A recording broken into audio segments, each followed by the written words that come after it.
Hey everyone, thanks for learning to play games. My name is Lance, and today I'm looking at a brand new game on Kickstarter called Shaolia Great Houses. This is the first expansion to Shaolia Warring States by Bad Comet. It is a 1 to 4 player game that takes roughly 30 to 60 minutes to play and is a competitive head-to-head game where you are going to play one of the noble families trying to build up your house. And you can do this in a number of different ways, including through trade, peaceful negotiations, or all-out war where you're going to build up your armies and destroy your opponent's palace. This expansion includes a number of new features, including the tiles for the great houses that will give you passive or other abilities you can use for the rest of the game once you acquire them. You're also going to find quest cards that will allow you to help purchase these cards, and a whole new selection of level 2 cards to add more variety to your game, as well as a brand new solo mode and a number of other competitive modes that you can play. In this video, I'll be showing you all these new features, as well as a sample playthrough of a solo experience, and you'll watch me get my butt kicked. So, as always, if you find these videos helpful, if you like what I do, please consider hitting that like button, subscribe to my channel. It's one of the easiest ways you can support channels like mine so we can continue to grow and produce this content. If you'll stay updated on all my videos, also considering that bell so you get notifications anytime I release new content. So let's head to the table, and I'll show you what this one's all about. The first thing I want to go over are the new cards you're going to be getting in this expansion, and this is going to exclude any stretch goals that are unlocked during the campaign. So first off, there are 7 new characters: the Warrior, Singer, Fortune Teller, Baby King, Duke, Lobbyist, and the Worker. Then there's a whole collection of new level 2 cards. First off, we have the Coin cards, Orchard, and Raiders, and then the Trade card, the Ambassador. There's 3 new culture cards: Court Dancers, Graveyard, and Parade. 5 new attack cards: the Chariot, Cultists, Mounted Archers, Pirate Ship, and the War Drum. And on the attack cards, there's a new feature with them. Some of them are going to have a coin next to the cost, so that means you have to spend a die of that value and spend a number of coins. And as you can see with the Mounted Archers, they're pretty expensive, with both needing a die and 3 coins to be spent. Next, we have 2 new defense cards, the Drawbridge and the Signal Fire, and then finally there's some multi-class cards, and these will count as all of the classes that are shown on the side. So for example, the Sacred Tree, I can choose to use any die and deal 1 damage, or gain 1 culture, or gain 3 gold, or gain 1 mineral, or trade once. And whenever I do any of these, it'll count as all of the different ones. So if you have cards next to it that activate based on certain types of classes being activated, these are going to be really handy and will allow you to make some really new interesting chains. And then finally, the totem is going to count as its 2 classes that are listed on the side as well. Another new feature are the quest cards, and the number of these will be out during the game, and players are going to be trying to meet different conditions that are listed on those in order to complete those quest cards. Some of them will have a single requirement in order to complete, and others will have squares down in there. So when the first player completes one of those things, such as this one, activate a school, that player will place their colored flag in that spot.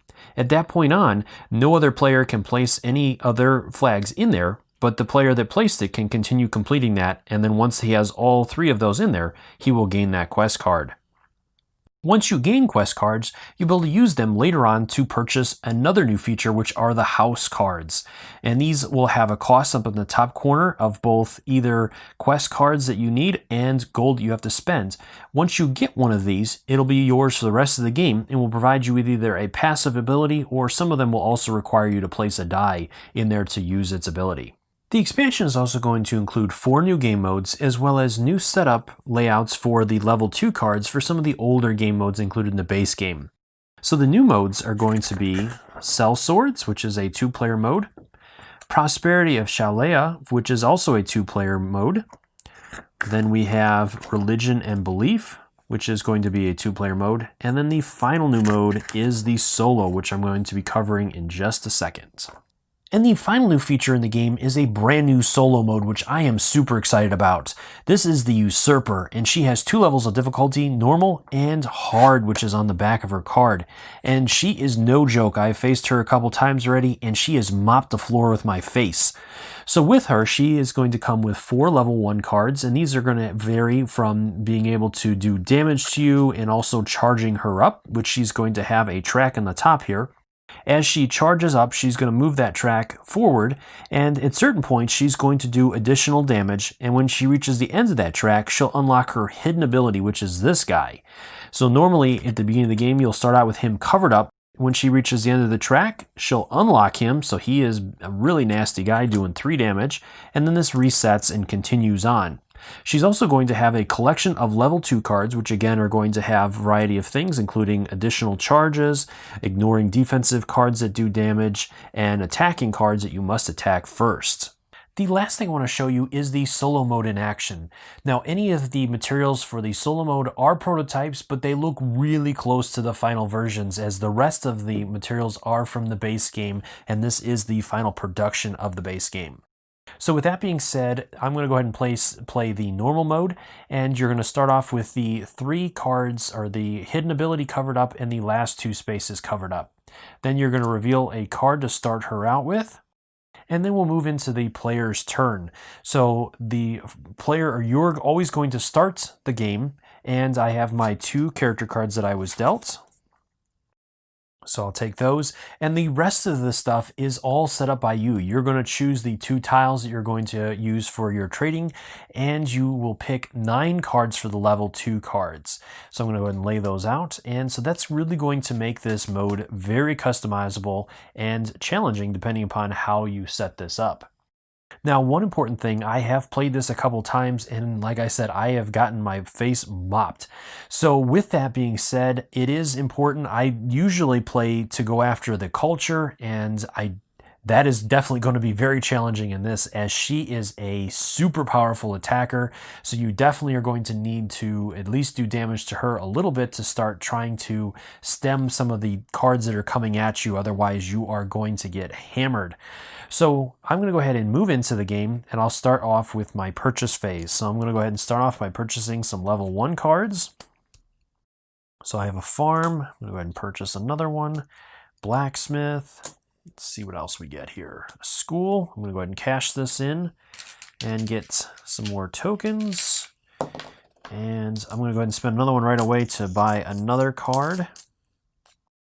And some infantry. Okay, so I'm going to go ahead and stop there, and then I'll move into my purchase phase, or the build phase. But before I do that, then she gets to go. And so she is going to reveal a new card. This one's going to move off, and these will slide down, and a new card will come out. Then it is going to move into my build phase, so I am going to build. I'm going to go ahead and spend 3 tokens to purchase the farm. I'm going to go ahead and buy the infantry, and I will get the blacksmith. Then I'm going to go ahead and place my giant out right away as well, as he's going to help me do some damage. And that is it. And then for the build phase, the solo, or the usurper, does not have any abilities that you're going to have to deal with. Finally, we're going to go into the final phase, which is the action phase. You're going to be able to activate your things. So I'm going to go ahead and roll my dice first.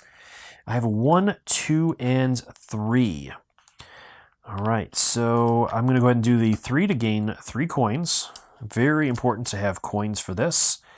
And then I am going to...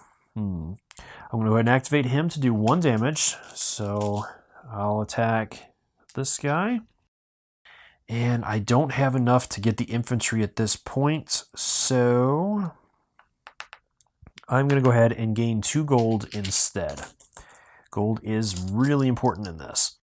From there, then it'll move into the usurper's turn, so she is going to activate her cards from left to right. So the first one is going to deal 1 damage, and she has a priority order. First off, she's going to attack any defensive cards that are out there. If there aren't any of those, then she'll move into level 2 cards. She'll attack those. And then finally, if there aren't any of those, then she's going to attack the palace. She will never attack level 1 cards or any of your character cards. So I do not, so it's going to hit my palace. And basically, she's going to do 2 damage, 1 from each of those infantry units. So my palace is 2 damage on it already. From there, then I can go ahead and clear these off, and this will pass over to her to begin the next turn. So at this point, then she's going to start off. This will slide off. This guy will move down, and a new card will come out. So we have a charge card. Okay, then it's going to go into my purchase phase again, so I can choose to purchase some more cards. I will do that. All right, another infantry. Buy another card. All right, I'm going to go ahead and stop there. I don't want to spend too much.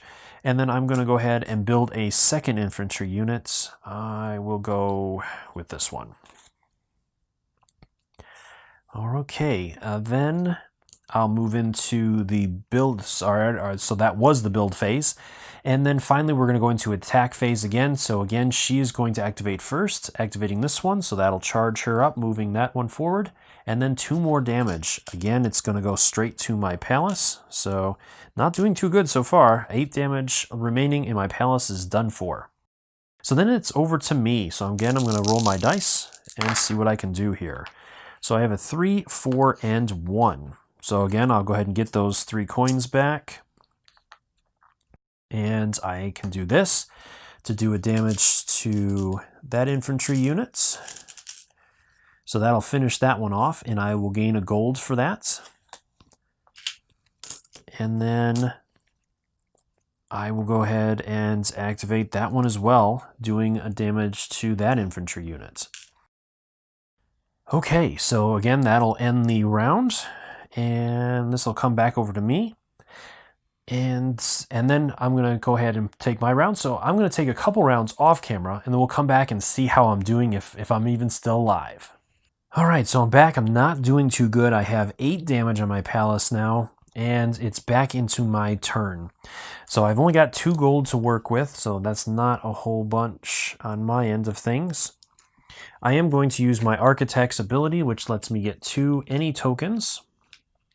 I was kind of hoping to hold on to these until I got some level 2, but at this point, I think I just need to be able to do exactly what I need to do. So I'm going to place them on those 2 guys there, and then during her phase, because I don't want to do any more building, she is going to charge up some more. Ugh. All right, so then it is back over to me for purchasing.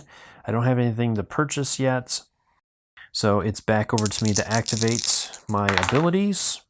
A 1/1/4. Okay, so I definitely want to do that one there, at least, to take out this guy. That'll get me 2 gold for that, as he's a level 2. And then I could activate 2 more to finish off. I won't be able to finish off yet because that new guy has come out, and he's going to help her charge up as well. So I'm going to go ahead and do this to get 3 gold. And then I'm going to go ahead and use that to do 1 damage at least to the new dude. And then they're going to activate, so he is going to charge 2. This one's going to do 1 damage. And then this one will move her again. She's going to do 3 more damage, and unfortunately that will finish off my palace. So even with all the offense I had, I wasn't able to get my defense out. I really needed to get that mineral so that I could build a watchtower and help stem that damage a little bit, or get out some other cards. So I might have wanted to clear this and try to get some more watchtowers. I didn't get any barracks out there, which hurt me as well. So that'll hopefully give you a decent idea of how not to play, as I just got my butt kicked again.